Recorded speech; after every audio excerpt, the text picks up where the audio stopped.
रत्नागिरी आणि जगभरातील बातम्यांचे सुपरफास्ट अपडेट मिळवण्यासाठी रत्नागिरी खबरदारच्या सर्व सोशल मीडिया प्लॅटफॉर्मना आजच लाईक, सबस्क्राईब आणि फॉलो करा। उद्योग मंत्र्यांनी रत्नागिरीत राहून पक्ष फोडाफोडीचे धंदे करण्यापेक्षा दाहोदमध्ये जाऊन तुम्ही ज्या पद्धतीने बोगस करार करून या महाराष्ट्रातल्या आणि रत्नागिरीतल्या जनतेची दिशाभूल केलेली आहे ते आता जे काही वर्तमानपत्राने उघड केलेलं आहे तिकडे जर लक्ष दिलं असतं तर बरं झालं असतं। केवळ आणि केवळ स्वतःचा पक्ष फोडणं या पलीकडे उद्योग मंत्र्यांना दुसरे उद्योगच राहिलेले नाही आहेत। आम्हाला त्यांची हे नाही आहे, ज्यांनी बाजारात आपल्याला विकायला ठेवलेले आहेत ते विकले जातील, पण ह्या निष्ठावंत कार्यकर्त्यांच्या जोरावरच आम्ही आमची शिवसेना उद्धव बाळासाहेब ठाकरे पक्ष मजबूतीने उभा करू ही खात्रीने सांगतो। नाही, त्या ऑपरेशन टायगर पेक्षा हा दावोस मधील गुंतवणुकीचा जो बुरखा फाडलेला आहे तो जरा बघा। या एक बोगस कंपनी तयार केली, म्हणजे काल 9 महिन्यापूर्वी तयार झालेली कंपनी वर्धन लिथियन आणि अवघे 10 लाखाचं जिथं भाग भांडवल आहे त्या कंपनी बरोबर 42,535 कोटी रुपयाची गुंतवणुकीचा करार, आणि ती सुद्धा एका महाराष्ट्रातल्या कंपनीला दावोसला घेऊन गेले आणि तिथे जो करार करून लोकांना फसवण्याचे उद्योग जे चालू आहेत ना ते उद्योग आधी थांबवा आणि मग टायगरचं ऑपरेशन करायला सुरुवात करा। गद्दारांशी कधीच आम्ही जवळ करणार नाही। गद्दार आणि बेईमानी करून जे गेलेले आहेत शिवसेना पक्ष फोडून त्यांच्याशी जवळीक करणं कदापि शक्य नाही। ठीक आहे, आता आमचे तालुका प्रमुख आहेतच, त्या शिवसेना शाखा जी आहे साळवी स्टॉपची तिथे ते बसून काम करतायत। नेमकी शाखा कोण आहे आमचीच, आणि तालुका प्रमुख त्याबाबत योग्य तो निर्णय घेतीलच। नाही, शाखा ही शिवसेना उद्धव बाळासाहेब ठाकरे पक्षाचीच आहे। तिथे आमचे तालुका प्रमुख, शहर प्रमुख हे त्या शाखेत बसून आजपर्यंत काम करत आलेले आहेत, त्यामुळे आज आणि उद्या सुद्धा अधिकार आमचाच राहील। नागरिक म्हणून कोणी यावं तिथे, त्यांची आम्ही काम करू। अजून पद त्यांना काही मिळालेलं नाही, तिकडे पद नाही मिळालेलं आहे। तथ्य असं सध्या तर काही नाही आहे, परंतु राजकारणामध्ये कधी काही होऊ शकतं ह्यापर्यंतच्या अनुभवावरून पाहिलेलं आहे। त्यांनी भाजपने राजन साळवींचा ना घरका ना घाटका करून टाकलेला आहे।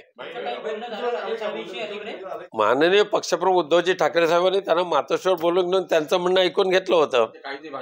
काही दिवसामध्ये चाललंय 3 महिन्यापासून।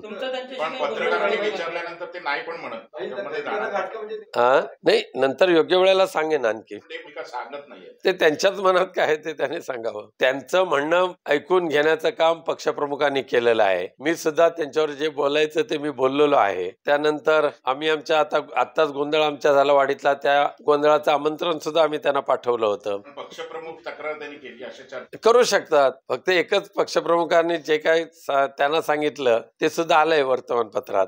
नाही, पराजयाचं खापर दुसऱ्यावर फोडणं सोपं आहे, पण यश प्राप्त करण्यासाठी जे केलं पाहिजे, लढलं पाहिजे, त्याचं आत्मचिंतन करण्याची गरज आहे प्रत्येकाने। नाही, वाईट एकच वाटतं की आज 12 वर्षानंतर पहिला दिवस आजचा असा आहे की दर सकाळी म्हणजे इथे आल्यानंतर पहिला येऊन पायाला हात लावून नमस्कार करणारा बंड्या साळवी आज 12 वर्षानंतर तो दिसलेला नाही, याचं दुःख आमच्या मनामध्ये आहे ना। आम्हालाही प्रश्न पडतो, काल परवापर्यंत जीवाभावाची माणसं कोणत्या देशाने जातात हेच आम्हाला अजून कोडं उलगलेलं नाही। परंतु अशा अनेक कठीण प्रसंग आम्ही शिवसेनेचे पाहिलेले आहेत, म्हणजे समाजवादी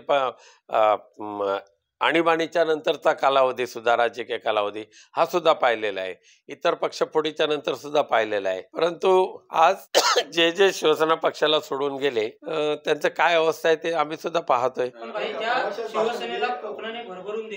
त्याच कोकणातले अनेक पदाधिकारी पक्ष सोडून चालले, विकत घेण्याचं काम चाललंय। वैचारिक सोडून जात असतील, वैचारिक भूमिका असेल तर त्यांनी आमच्याशी उघड एका व्यासपीठावरून बोलावं, हे तुमचे वैचारिक तुमचे चुकले, आम्ही त्यामुळे जातोय।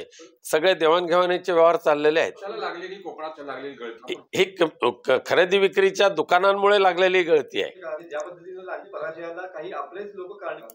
बघा, आजपर्यंत उदय सामंतांनी जे केलेलं आहे ते केवळ आणि केवळ इतरांचे पक्ष फोडणं हा उद्योग उदय सामंतांचा सर्वात लोकप्रिय आहे. म्हणजे खऱ्या उद्योग खात्यामध्ये किती दिवे लावतात हा एक संशोधनाचा विषय आहे. पण तो इतरांचे पक्ष फोडणं आणि स्वतःच्या स्वार्थासाठी इतर पक्षामध्ये इतर डबक्यामध्ये उडी मारणं यामध्ये उदय सामंतांची डॉक्टरी आहे. नक्कीच आमच्या निष्ठावंतांची फळी सुद्धा तेवढीच मजबूत आहे आणि ह्या निष्ठावंतांच्या जोरावरच पुढचे शिवसेनेचं यश आहे आता ठामपणे सांगतो. काही लोक पक्ष रोखण्यासाठी काही बदल करणार, बदलही होत आहेतच. अजून जसं कालानुरूप बदल हे होतच जातात. त्यामुळे लोकशाहीमध्ये हे विरोधी पक्ष संपवण्याचं षडयंत्र भारतीय जनता पक्षाने जे रचलेलं आहे ना, हे लोकशाहीला नक्कीच हानिकारक आहे. संतोष देशमुखांच्या कुटुंबांची जबाबदारी घेतील, पण संतोष देशमुखांच्या गेलेल्या जीवाची जबाबदारी कोण कशी भरपाई करणार? त्यांच्या खुन्यांना आधार देण्याचं काम जोपर्यंत या राज्य सरकारच्या माध्यमातून केलं जात आहे आणि बीड म्हणजे ह्या अनेक प्रकारच्या भूमाफिया, वाळू माफिया, राख माफिया, हिंसाचार करणाऱ्यांची हे दहशतवादी गुंडांचं संरक्षण देणारे राज्यकर्त्यांची एक टोळकी, ह्या सगळ्यांच्या पासून महाराष्ट्र आणि बीड जिल्हा मुक्त करण्याची जबाबदारी त्या महाराजांनी घेतली तर बरं होईल. जनशक्तीचा बुलंद आवाज म्हणजेच रत्नागिरी खबरदार.